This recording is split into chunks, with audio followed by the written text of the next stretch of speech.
Возлюбени во Господа, во минатиот период, пред неколку дена во градот Битола во Република Македонија, со благослов на неговото блаженство архиепископот Охридски македонски господин Стефан и со поддршка на неколку митрополити од Светиот архиерејски синод се одржа еден семинар на наставниците кои што го предаваат предметот етика во религии, кој што е пандан на веронауката во државното основно образование.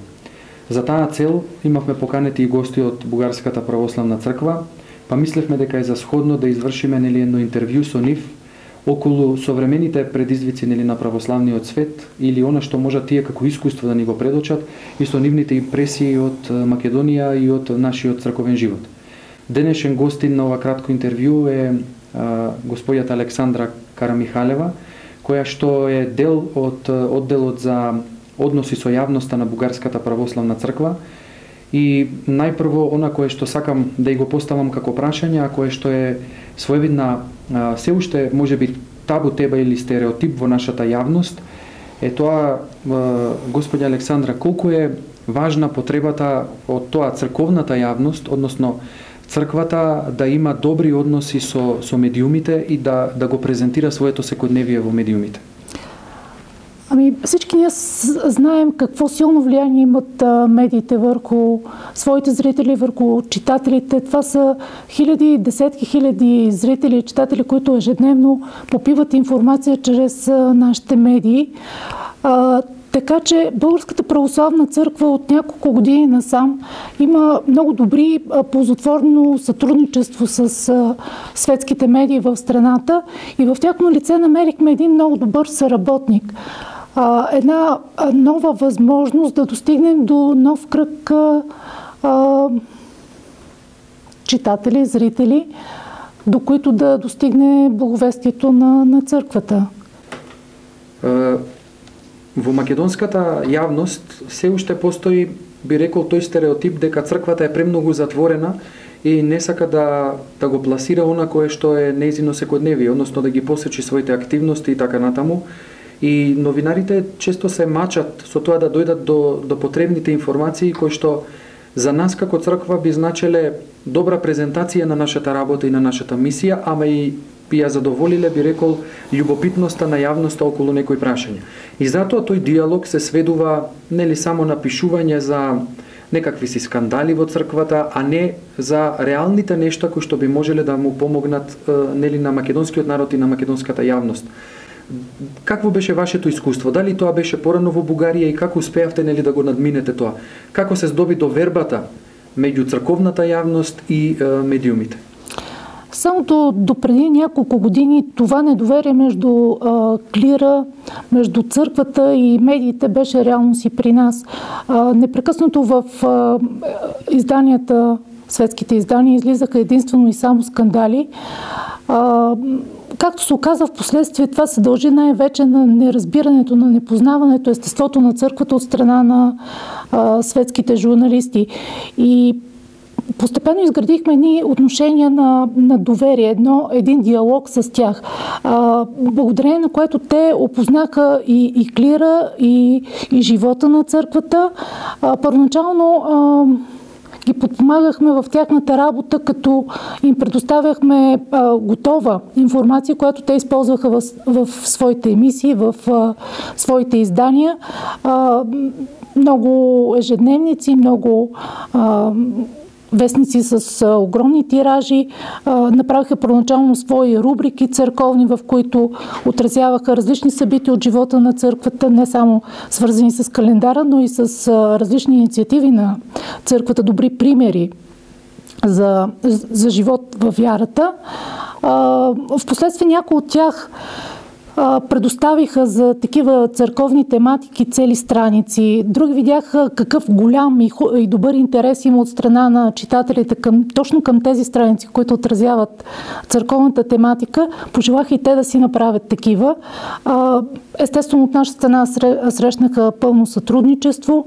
Когато някой журналист се обади в нашия отдел и заяви желание да направи предаване или репортаж или интервю на някаква тема, ние му оказваме пълна помощ, като му предоставяме нужната информация. Първо самия той да се запознае с темата, да му подскажем какви възможности има, за да я развие.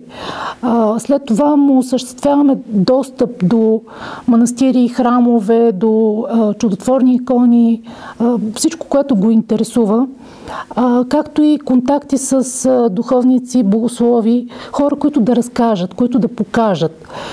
Първоначално от страна на хората от църквата имаше едно недоверие спрямо журналистите, един страх, натрупан от досегашния лош опит в отношенията с журналистите, с медиите. Това недоверие постепенно беше преодоляно. Като от една страна казвах, говорех на журналистите, ето сега ще ти предоставим възможност да вземеш интервю, да направиш репортаж, но ти не бива да злоупотребяваш с това доверие, което ще ти бъде оказано. Защото това би попречило занапред да осъществява едно добро сътрудничество с църквата. Нещо, което журналистите, колегите журналисти възприемаха добре, и аз не мога да си спомня случай, в който някой от тях да е злоупотребявал с това оказано му доверие. След като видят един хубав репортаж, едно хубаво интервю, коректно предадено, един хубав материал за църквата, съвсем естествено хората от църквата, клириците, богослови и така нататък, вече с по-голяма смелост, с по-голямо спокойствие и доверие подхождат към журналистите и им съдействат. Когато се появи някой нов репортер или журналист, на когото се възлага този ресор, работата с църквата, те тръгват с една несигурност, защото това е абсолютно непозната материя за тях, абсолютно непозната сфера. Успокоявам им, говорим, обяснявам им, помагам им, буквално им държа ръката, докато напишат първите си материали. Проверявам им, редактирам ли нещата, които са написали, са спокойни и сигурни, че всичко, което ще излезе на печат или в ефир, ще бъде коректно.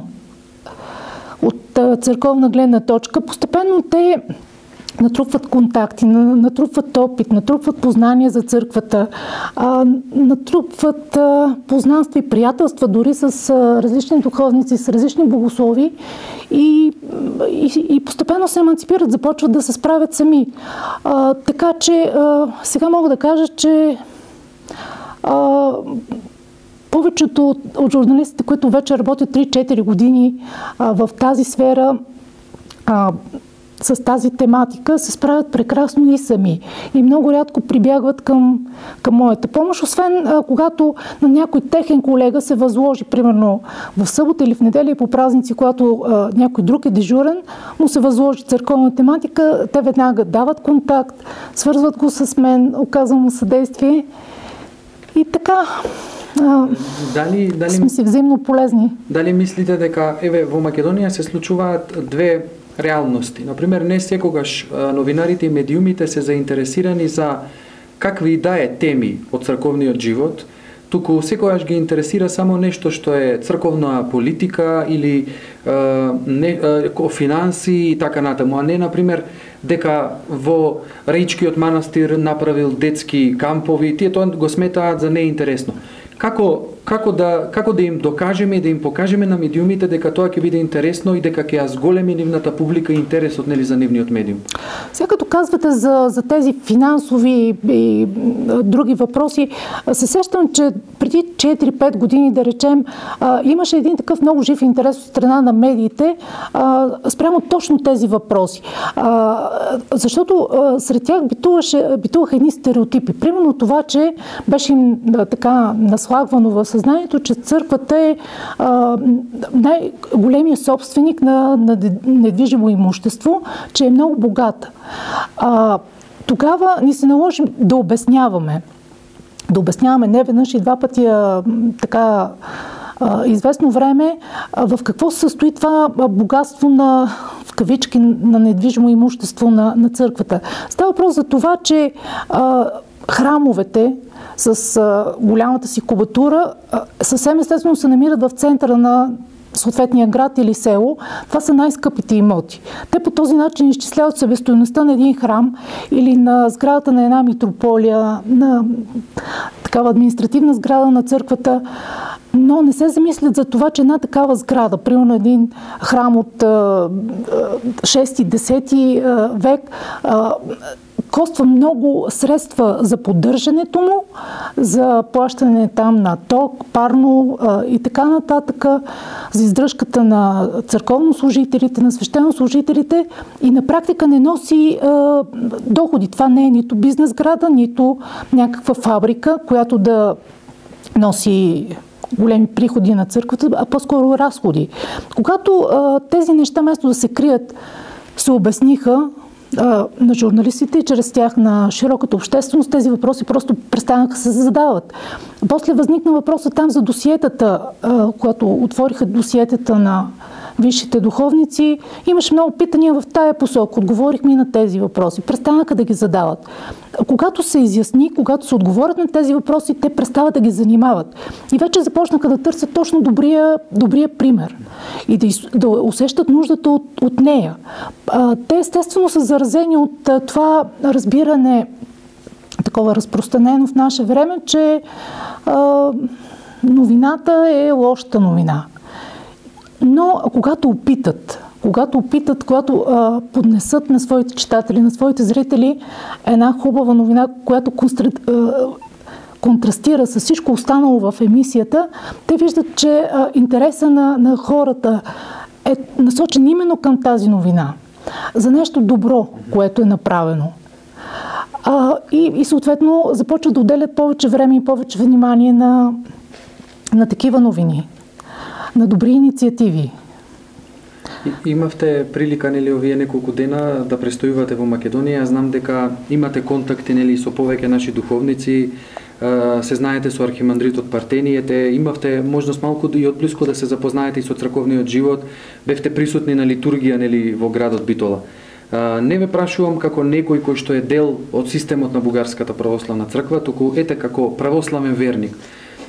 Какво е вашето мислење за православниот живот во Македонија?